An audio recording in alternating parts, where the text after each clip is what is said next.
I think we're live, Robert. Are you there? I can't. I'm see you on here. the big screen, and I'm on that little one. But All right. and I understand you're vertically on top of me once again. But that's all right. Oh well. So it goes. Not our fault, folks. But anyway, so welcome to another edition of Cambridge Inside Out, or what should we call it? Quarantined. Oh, this one. Cambridge Upside Down. Cambridge Never Outside. Never. Oh, that's not true. I'm outside. I won't even admit to how many miles. I looked on my heart thing on my iPhone, and I think I might get arrested because I'm over a certain age. But I think it's me and Tim Toomey. We just go out there every day, and we don't see anybody, so we're okay. Now, which actually is a kind of a topic. I think it kind of dovetails into some of the discussion that's been happening at City Council and on various listservs, which is it's been going on really for weeks now. Oh, every week. About should the city or the DCR be shutting down roadways to accommodate people's DCR with Memorial Drive, that's specifically. With Memorial Drive, yeah. And apparently, I think it stands right now is Riverbend Park, which normally would be open just on the Sundays, yeah. Yeah, but they're even on the Sundays, they're not yet opening. I know. I hope actually, it won't not next week, but maybe the week after. Although that's Memorial Day, right? Yeah, I don't know. Yeah. I guess I could see doing Riverbend Park only because it's traditionally open months, and I think people can at this point, they're going to go. They're out there anyway. Right, and I think it's at least some kind of a I don't know, token level of return to normalcy to just Riverbend Park. I mean, the notion about shutting down the roadways for other days, I'm not so sure about that. Yeah. I mean, I think I think they can look into certain maybe calming methods on some streets occasionally to have, but this whole thing is, I don't know. There still is open space out there. I mean, I know you can't go to playgrounds, but.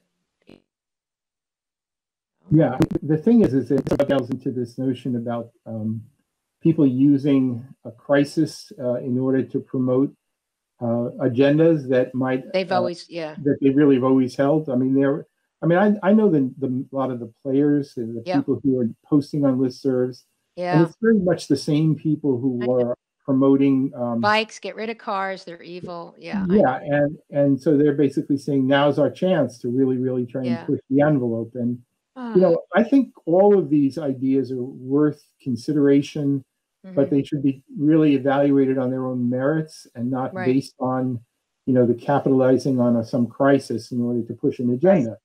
That's what infuriates me.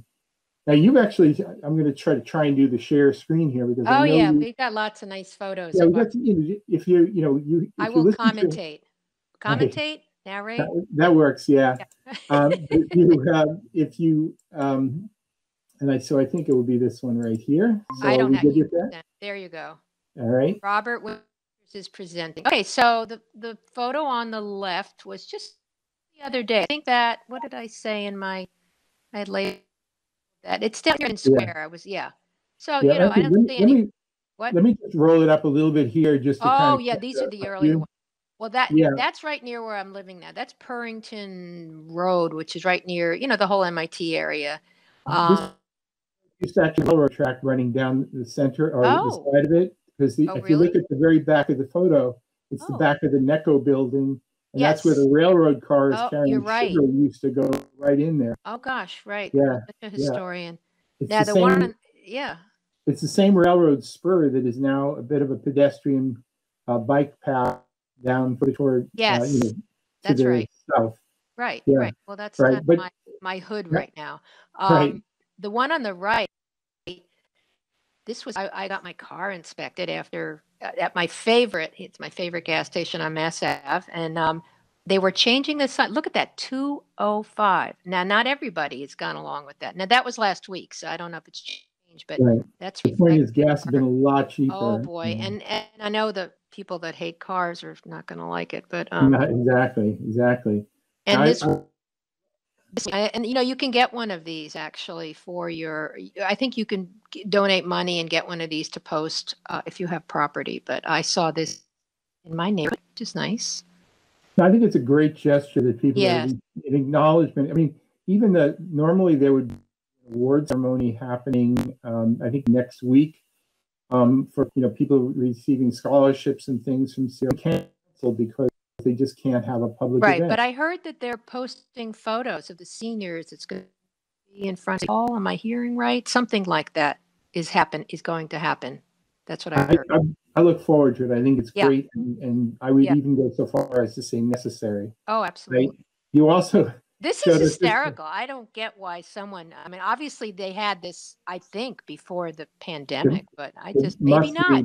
Maybe. Yeah, I just thought it was hysterical that in the presidential advice for disease treatment that you should actually have that. Oh, maybe he's a Trump supporter. Who knows? Maybe. All right. Now we're back down to one on the left is why am I blocking on that street? It's right in your neighborhood. I think it's it could be either in Street. Inman Street, maybe the extension, right? And then the one on the right, that was just yesterday. Is that Galileo Way? Yeah, right. The pedestrian bike path is down there. Exactly. So I mean, the real message. The message to me from the photos is that. Oh, keep going. I know. Crowded spaces. I know. These are in the middle of the day, right? Yeah, I go out in the afternoons, and granted, I mean, I do agree that on weekends it might be busier, not necessarily here, but on the river. But you don't have to walk right on the riverside. You can walk where those wide sidewalks are. Right next to MIT, next to Harvard. So keep going. There's a few more there. Yeah, I mean, I think there's some interesting protocols people might consider. Like on one-way streets, you could walk in the street against traffic. That's true. And you see everything right in front of you. Right. And maybe on two-way streets, should just walk one sidewalk. Yeah. Going with traffic, and then the other one the other way, like one-way sidewalks too. Yeah, that's true. Lots to consider. This is the other part of Cambridge. This is when I was walking around waiting for my car to get inspected. This is Washington Ave, so that's a little fancier, but still pretty empty. Avon Hill. Yeah, Avon Hill. Thank you. Yes, and the one on the right, isn't that beautiful? It was sort of very rainy last week. That's the MIT boathouse. It was really very raw, but look at that. Look at that expanse. Beautiful. What about those crowded streets we've been hearing so much about? Okay, and that was kind of sobering. The one on the left is the orange lines around the Cambridge Community Center, which is giving out, bags of food Tuesday through Friday, 1 to 3.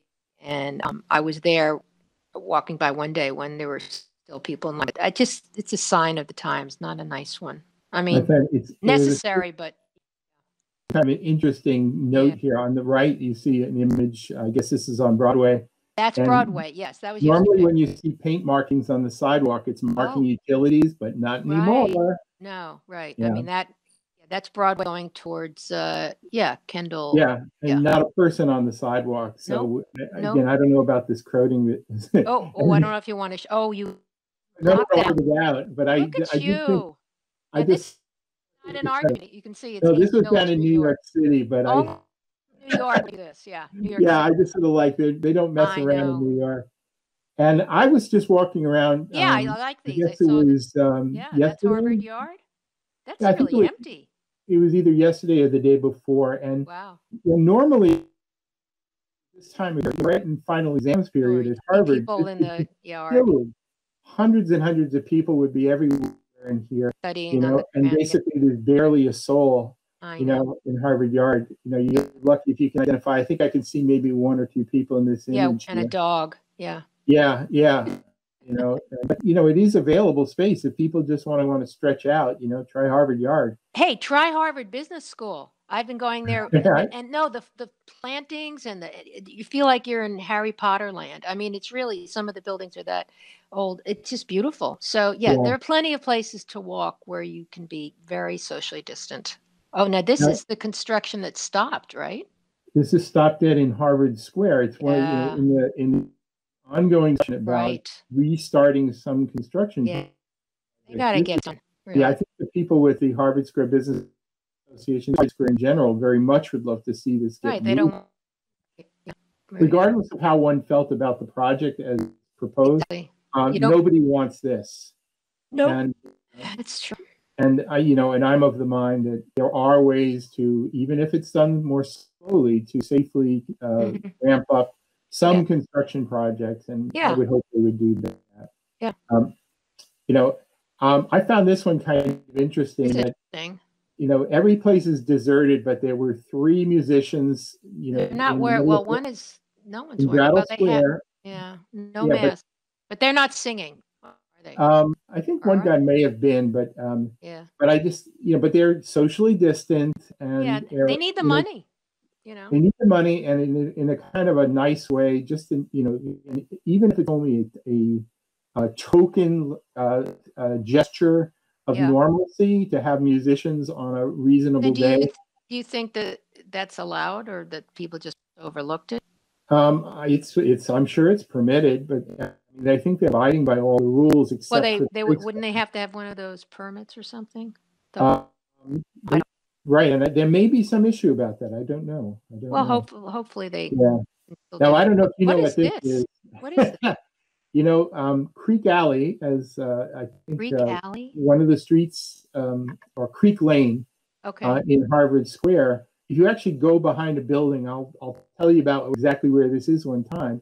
You can actually see the remnants from hundreds and hundreds of years ago of where the foundations of the buildings were built up on the wall here to separate it from the lowland. Wait, is that original wall? Yeah, it's original. And this is when the tide would come in and the water would come right up the creek. This is what separated it. And this is right in the middle of Harvard Square, actually. So you think they left that because it's historical or because it's still functional? It's both, actually, but you'll notice that there seems to be some erosion. There's earth kind of collapsing out from it, so I worry about this a little bit. Yeah, fascinating. And again, just a last few shots here. Harvard Square virtually empty in the middle of it. Normally be a very busy afternoon. And then a couple of reminders that it is springtime. Oh gosh, that's the one saving grace. You walk around and the flowers and the trees are all budding, and it's beautiful. This could you see that. The Houghton Beach. Right along Massachusetts Avenue, they built up the building around the tree. I didn't know that. Wow. And it's leafing out. It actually comes up copper colored that way. And as I was walking back home along Lee Street. All the delicate flowers. Yeah. And then right in my neighborhood. I love that one. Right here on the Lee Street. That's beautiful. It's particularly great. And the last image I just wanted to share on here was this is actually what I look at when I look out my bathroom window across from where they're building the building a couple days away. And why are they allowed to do this? Yeah, because it's the scale of the building. It's a small building. And again, it just is an illustration about how construction workers most certainly are capable of keeping appropriate distances and wearing face masks. Usually, especially in the bigger ones, they wear professional gear anyway. They have to wear gear. So anyway, I just wanted to have that here, just to kind of give folks a sense that life goes on, and and it's this is what we're dealing with. Yes. So anyway, is Cambridge really crowded? Honestly, in some ways, I wish it was a little more crowded because the streets are pretty lonely. Do you know that movie from years ago? And I'm trying to think of the name, with Mel Ferrer and Eva Marie Saint. There was and Charlton Heston, maybe? I don't know, not sure. There were 2 people left on Earth. It was in New York City. Do you remember that movie? I don't know, but I'm surprised I don't. And the streets were empty. It was from, that was the 50s, early 60s, the radiation. Remember that big scare about? Yeah. That was what we're all afraid of back then. There was a sort of a movie genre of the early 60s. I know. Fail-safe. On the beach. Right, the same time when they had Dr. Strangelove. Yeah, we're all worried about the bomb and radiation. Yeah. I did a paper on strontium-90 in high school, which was, and now it's pandemic and viruses radiation's scary too because you can't see it. You can't feel it necessarily until you feel it, but wow. Anyway. I wonder what parents do in trying to explain why you wear masks. Yeah. Because you can't see the danger, and I wonder how children understand that. Well, in some ways it's very visual and physical. It's like we don't want you know how you get a cold? Well, this keeps you from getting some cold germ. I don't know. I think it's sort of okay. Maybe they understand it that way. Yeah. In those terms. I think the adults have to.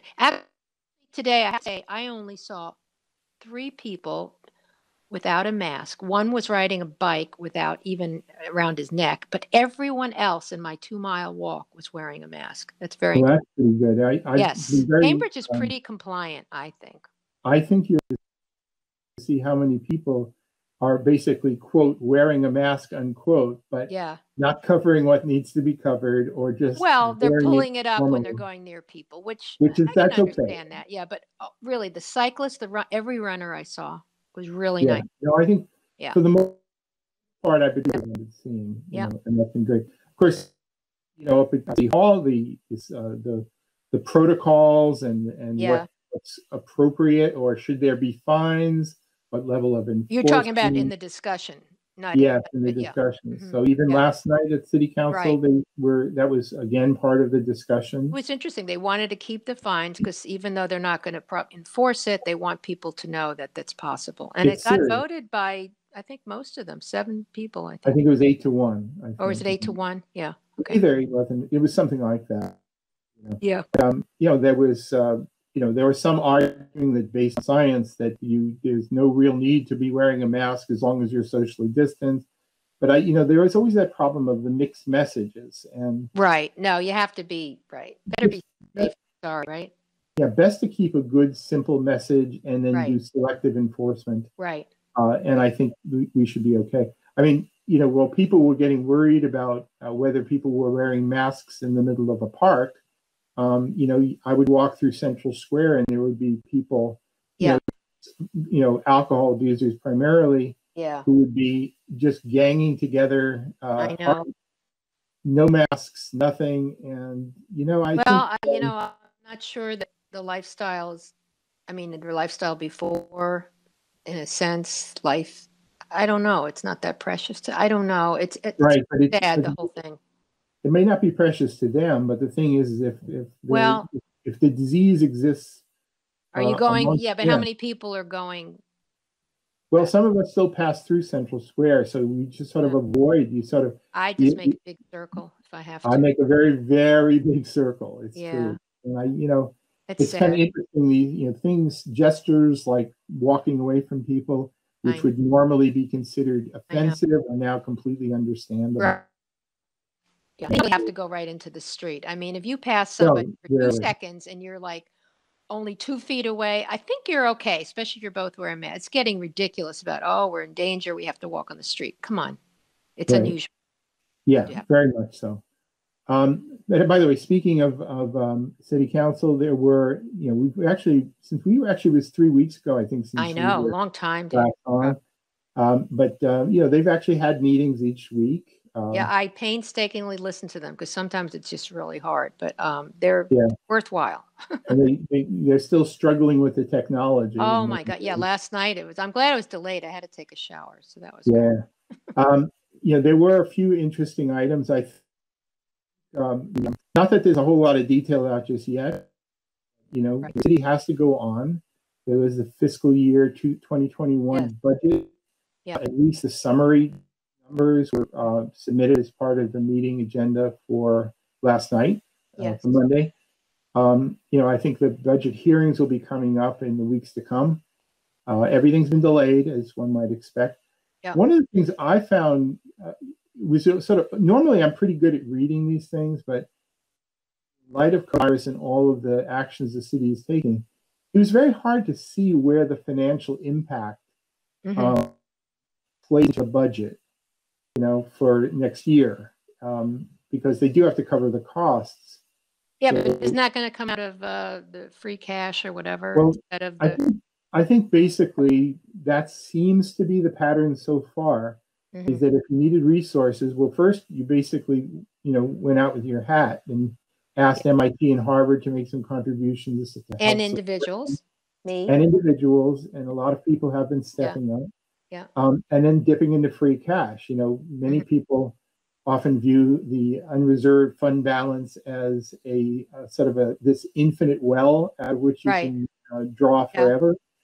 I think we may very well see that that has limitations as we round the bend into the new fiscal year. But anyway, it is budget season, and you know, we'll see. I hope the councilors ask the right questions.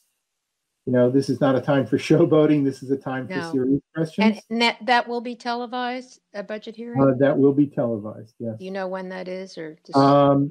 I have on the page. It'll be on the city's. Yeah, oh yeah, it's all posted. It's all posted. It'll actually wrap around into, I think, even into June. Probably. Normally, everything would have been finished by around mid-May. Oh, that's true. You're right. Usually around May 20th. So, but it'll carry on into June, I'm pretty sure. Yeah. One other item that was on the agenda that we should not get into the real particulars about. There was an incident that was kind of all over the news of a member of the Cambridge Police Department who inadvertently tweeted something that was somewhat political in nature. And that led to a city council order that was on the agenda last night. And I just wanted to say about that was that, you know, I think it was Councillor Simmons in conjunction with the city solicitor made it really clear that there are certain things city councilors can ask about on, and there are certain things because of the nature of the charter that they cannot. Right. And I thought the city solicitor was absolutely crystal clear about this, and she was right. And it is one thing for councilors to ask about social media policy. It is not okay to ask about specifics of how the manager manages the personnel within the departments that he oversees, right? Some councilors didn't seem to quite understand that. For example, they can go into executive session and go into particulars about the people who they hire, the city auditor, the city manager, the city clerk, just as the school committee can go in and go into executive session about the school superintendent. Right. But there are, when you're going down into the ranks, no, there are reasons why under the planning charter there's an insulating boundary between the political people and the employees. Yeah. And I think all the councilors just need to understand that, and most of them seem to understand that. Yeah. So anyway, it was made subject to the charter, right? And yes, it'll come up next week. And I hope everybody is clear on what's true before then. Right.